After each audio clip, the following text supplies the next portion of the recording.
नमस्कार, मैं हूं वैशाली गोकिया और आप देख रहे हैं न्यूज ढानी। चलिए रुक करते हैं राजस्थान की आज की प्रमुख खबरों की ओर। राजस्थान विधानसभा में मंगलवार को महाराणा प्रताप टूरिस्ट सर्किट के विकास पर 2 साल में हुए काम से जुड़े सवाल पर डिप्टी सीएम दिया कुमारी और नेता प्रतिपक्ष टीकाराम जूली के बीच बहस हो गई। नेता प्रतिपक्ष जूली ने 2 साल में 100 करोड़ में से केवल 2 लाख खर्च होने पर सवाल उठाए, तो दिया कुमारी ने पिछली सरकार पर पलटवार किया। दरअसल महाराणा प्रताप टूरिस्ट सर्किट से जुड़े बीजेपी विधायक दीप्ति किरण माहेश्वरी के सवाल के जवाब में डिप्टी सीएम और पर्यटन मंत्री दिया कुमारी ने कहा कि डीपीआर का काम शुरू हो चुका है। नेता प्रतिपक्ष टीकाराम जूली ने कहा कि आपकी 2024-25 की घोषणा थी, आपने 100 करोड़ की घोषणा की थी, लेकिन 2 साल में 2,83,000 ही खर्च हुए हैं। इसे पूरा कब करेंगे? और 24-25 के 100 करोड़ से अब आगे आपकी 26 की फरवरी, आपने इसमें कहा है कि हमने खर्च किया है 2,83,000 रुपए मात्र। तो 2 साल में 100 करोड़ में से सिर्फ 2,83,000 ही खर्च किए। माननीय अध्यक्ष महोदय, अभी तो डीपीआर बनी है, इसकी घोषणा 100 करोड़ की हुई थी। अब इसमें हम लोग 275.68 करोड़ खर्चने वाले हैं। बहुत भव्य बनाएंगे इसको। मैं आपको आज इस सदन में बोलना चाहूंगी अध्यक्ष महोदय, नेता प्रतिपक्ष की तो आदत बन गई है, हर प्रश्न में उनको पूछना ही है। लेकिन मैं बताना चाहूंगी 100 करोड़ क्यों? अगर इस योजना में 1000 करोड़ भी खर्चने पड़ेंगे तो कम है।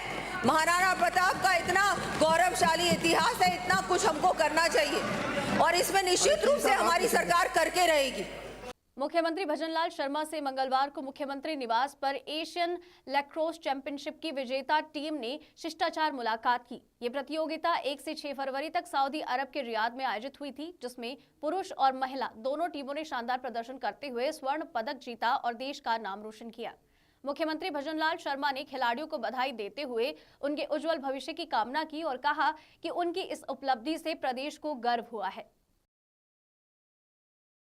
जयपुर में पूर्व नेता प्रतिपक्ष राजेंद्र राठौड़ ने सोमवार को बयान जारी कर कहा, मुख्यमंत्री भजनलाल शर्मा ने कांग्रेस की 2 साल बनाम 5 साल की चुनौती स्वीकार करते हुए विधानसभा में अपनी सरकार के 2 सालों का लेखा जोखा रखा और पूर्ववर्ती अशोक गहलोत सरकार के कार्यकाल पर सवाल उठाए, जिसे उन्होंने साहसिक कदम बताया। राठौड़ ने आरोप लगाया कि कांग्रेस विधायक बहस से बचने के लिए सदन छोड़कर चले गए और गहलोत से विधायक दल को सदन में चर्चा के लिए प्रेरित करने की अपील की। उन्होंने कहा, गहलोत सदन में कम बोलते हैं और बाहर बयानबाजी करते हैं, जबकि लोकतंत्र में विधानसभा में चर्चा होनी चाहिए। राठौड़ ने एनसीआरबी के आंकड़ों का हवाला देते हुए दावा किया कि वर्तमान सरकार में अपराध, हत्या और दुष्कर्म के मामलों में कमी आई है, जबकि पिछली सरकार के समय महिलाएं अपराध, साइबर क्राइम और लूट की घटनाएं ज्यादा थी। साथ ही उन्होंने आरोप लगाया कि पूर्व सरकार में बिना संसाधनों के कॉलेज खोले गए, जबकि मौजूदा सरकार व्यवस्थित तरीके से संस्थान शुरू कर रही है। पूर्व मुख्यमंत्री अशोक गहलोत का बयान विधानसभा में 2 साल बनाम 5 साल की वो बहस जो चुनौती दी थी कांग्रेस के नेताओं ने और भारतीय जनता पार्टी के मुख्यमंत्री, लोकप्रिय मुख्यमंत्री भजनलाल जी ने स्वीकार किया। विधानसभा के पटल पर भजनलाल जी की सरकार के 2 साल के प्रगति के काम और कांग्रेस की सरकार के खोखले 5 साल का दावा जो उन्होंने किया, उन कामों का एक ब्यौरा रखा, उस पर बहस होनी थी और ये मैं समझता हूँ साहसिक काम है। इस प्रकार विधानसभा में बहस की चुनौती को स्वीकार वही करते हैं जिनका कथनी और करने में कोई अंतर नहीं रहता। भजनलाल जी ने जो कहा वो किया, दुम दबाकर कांग्रेस भागी। अब उस बात पर बुखलाहट भरा बयान अशोक गहलोत साहब का मैंने देखा। भजनलाल सरकार ने सोमवार देर रात बड़ा प्रशासनिक फेरबदल करते हुए 21 आईपीएस अधिकारियों के तबादले कर दिए। इस फेरबदल में जोधपुर के पुलिस कमिश्नर और जयपुर के स्पेशल पुलिस कमिश्नर बदले गए। एसओजी के आईजी शरद कविराज को जोधपुर का नया पुलिस कमिश्नर नियुक्त किया गया है। जोधपुर पुलिस कमिश्नर ओम प्रकाश को जयपुर का स्पेशल पुलिस कमिश्नर बनाया गया है, तो वहीं जयपुर के special police commissioner Rahul Prakash को जयपुर रेंज का आईजी लगाया गया है। इधर सत्येंद्र सिंह को आईजी सीआईडी सीबी से आईजी जोधपुर रेंज की जिम्मेदारी दी गई है ओम प्रकाश द्वितीय को पुलिस आर्म्ड बटालियन से आईजी बीकानेर रेंज नियुक्त किया गया है। बीकानेर रेंज के आईजी हेमंत कुमार शर्मा को आईजी SCRB जयपुर बनाया गया है, तो वहीं अजय पाल लांबा को आईजी SCRB से आईजी SOG जयपुर लगाया गया है। अधिकांश अधिकारियों को पदोन्नति के बाद नई जिम्मेदारी सौंपी गई है। यह आदेश कार्मिक विभाग की ओर से जारी किया गया है।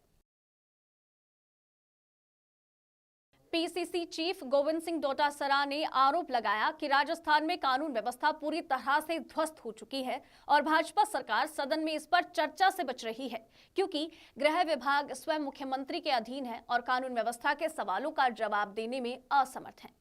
डोटासरा ने बीकानेर के रणजीतपुरा में सैन समाज की नाबालिग छात्रा के साथ हुई दरिंदगी और हत्या का जिक्र करते हुए कहा कि 3 दिन बीत जाने के बाद भी कोई आरोपी गिरफ्तार नहीं हुआ।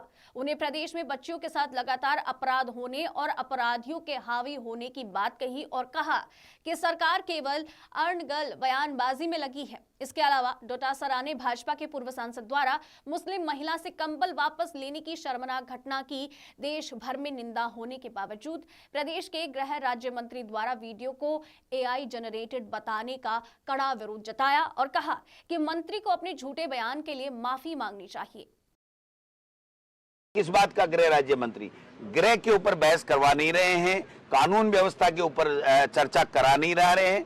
मैंने कहा था हमारे नेता प्रतिपक्ष को कि आप हमको कानून व्यवस्था के ऊपर चाहे आधे घंटे की चर्चा हमेशा होती रही है या गृह के ऊपर डिमांड के ऊपर चर्चा हमेशा होती रही है। ऐसा कोई 70 साल में सत्र नहीं गया होगा इस सरकार के समय को छोड़ करके कि या तो कानून व्यवस्था के ऊपर आधे घंटे के ऊपर चर्चा नहीं हुई हो इस विधानसभा में या गृह की डिमांड के ऊपर चर्चा नहीं हुई हो। पहली बार, पिछली बार भी नहीं कराया, अब भी नहीं करा रहे हैं, क्योंकि गृह मंत्री माननीय मुख्यमंत्री जी स्वयं है, वो जवाब देने में सक्षम नहीं है, केवल पढ़ने में सक्षम है। पढ़ने में भी 1000 गलतियां करते हैं। तो इस सरकार ने पूरे राजस्थान में ग्रामीण विकास का भट्टा बैठा रखा है, शिक्षा का भट्टा बैठा रखा है, कानून व्यवस्था नाम की कोई चीज नहीं है। बीकानेर की सेन समाज की एक बच्ची जो उसके साथ नाबालिग बच्ची के साथ में बलात्कार करके उसकी हत्या कर दी गई और उसके ऊपर भी ये जवाब दे नहीं पा रहे हैं, तो मैं समझता हूं कि पूरा का पूरा भट्टा बैठ गया इस सरकार का, केवल और केवल अनर्गल बातें करना, अनर्गल आरोप लगाना। नेता प्रतिपक्ष टीकाराम जूली ने आरोप लगाया है कि सरकार के मंत्री अक्सर सदन में सवालों का सीधा जवाब देने से बचते हैं। उन्होंने कहा, जब एक सदस्य ने शिक्षा मंत्री से प्रदेश में विज्ञान संकाय वाले स्कूलों की संख्या, स्वीकृत पद और नियुक्तियों के बारे में पूछा तो मंत्री ने स्पष्ट उत्तर नहीं दिया और उल्टा कह दिया कि ये प्रश्न प्रदेश से संबंधित नहीं है, जबकि सवाल पूरी तरह से प्रदेश और विज्ञान संकाय से जुड़ा था। जूली ने कहा, इससे शिक्षा मंत्री का ध्यान शिक्षा से अलग विषयों पर ज्यादा दिखाई देता है और चेतावनी दी कि सभी सवालों के जवाब मांगे जाएंगे और उन्हें जवाब देना पड़ेगा। ये कोई नई बात नहीं है, लेकिन रोजाना जिस प्रकार से सरकार के मंत्री जवाब देने से बचते हैं, विधायक क्वेश्चन लगाते हैं अपनी समस्याओं के समाधान के लिए, लेकिन यहाँ मंत्री जवाब देते हैं पॉलिटिकल। एक माननीय सदस्य ने जब शिक्षा मंत्री से पूछा कि हमारे यहाँ पे विज्ञान संकाय कितने विद्यालयों में खोला है, कितने पद स्वीकृत किए हैं, उनमें कितनों की नियुक्ति कर दी, तो मंत्री जी जवाब नहीं दे पाए। उनको पता ही नहीं है, उल्टा खड़ा होके कह रहे कि प्रदेश का क्वेश्चन नहीं है, जबकि पहला ही कॉलम प्रदेश का है और विज्ञान संकाय को लेके ही है। तो आप समझ सकते हैं कि शिक्षा मंत्री जी की स्थिति क्या है। उनका फोकस शिक्षा के अलावा सब जगह है। कह रहे हम 2 साल का प्लान बना रहे हैं, अरे 2 साल ही बची है आपकी। खबर पोखरण से है, जहां पर फलसूंड में तहसील स्तरीय भीम आर्मी और सैन समाज के पदाधिकारियों ने बज्जू में नाबालिग छात्रा के साथ कथित दुष्कर्म और हत्या के मामलों को लेकर तहसीलदार को राष्ट्रपति के नाम ज्ञापन सौंपा। ज्ञापन में आरोपियों की शीघ्र गिरफ्तारी, निष्पक्ष और उच्च स्तरीय जांच, फास्ट ट्रैक कोर्ट में सुनवाई, साथ ही पीड़ित परिवार को आर्थिक सहायता और सुरक्षा देने की मांग की गई। इस दौरान सतपाल सेन, अर्जुन सेन, जगदीश सेन, मेघवाल समाज भणियाणा अध्यक्ष कोजाराम मेघवाल, मदन सेन सहित अन्य कार्यकर्ता मौजूद रहे। संगठन पदाधिकारियों ने चेतावनी दी है कि अगर प्रशासन ने जल्द ही कोई ठोस कार्रवाई नहीं की तो आंदोलन को और तेज कर दिया जाएगा। राजस्थान विधानसभा में मंगलवार को शून्यकाल के दौरान व्यापारियों और आम लोगों को गैंगस्टर्स से मिलने वाली धमकियों का मामला गूंजा। निर्दलीय विधायक रविंद्र सिंह भाटी ने शून्यकाल में ये मामला उठाते हुए कहा, आज विदेश में बैठे गैंगस्टर्स जेल में बैठे बदमाश धमका रहे हैं। हमें यूपी, बिहार, मुंबई की तर्ज पर गैंगस्टर्स को ठोकने की आवश्यकता है। एक को ठोक देंगे तो बाकी में मैसेज आ जाएगा। निर्दलीय विधायक रविंद्र सिंह भाटी ने कहा, इंटरनेट कॉलिंग से व्यापारियों, डॉक्टर्स सहित प्रतिष्ठित लोगों को वसूली के लिए गैंगस्टर्स की धमकी आम बात हो गई है। उन्होंने कहा कि कई पीड़ित पुलिस के पास जाने की हिम्मत नहीं जुटा पा रहे हैं और अपराधियों के हौसले लगातार बुलंद होते जा रहे हैं। आज के समय में क्राइम रेट, रंगदारी, कॉन्ट्रैक्ट किलिंग, टारगेट किलिंग, ये तमाम चीजें जो है ये बढ़ती जा रही है। आज के इस दौर में पहले तो डॉक्टर्स को धमकियां आती थी, व्यापारियों को आती थी। आज के समय में अगर किसी की परचून की दुकान भी ढंग से चल रही है, उसको भी धमकियां आनी शुरू हो गई। आज के समय में हर व्यक्ति कहीं ना कहीं परेशान है और जिसको धमकी आती है उसकी ये हालत है कि वो बाहर आके कह तक नहीं सकता। वो ये समझता है कि साहब पुलिस के पास अगर जाऊंगा तो पुलिस मदद करेगी या नहीं करेगी, इस पे भी एक बड़ा सवाल है। और कहीं से भी जो जैक जुगाड़ लगा के अगर वो पुलिस तक जाता है तो 2 कांस्टेबल उसको मिल जाते हैं। वो 2 कांस्टेबल पूरे दिन उसके घर के आगे बैठे रहते हैं।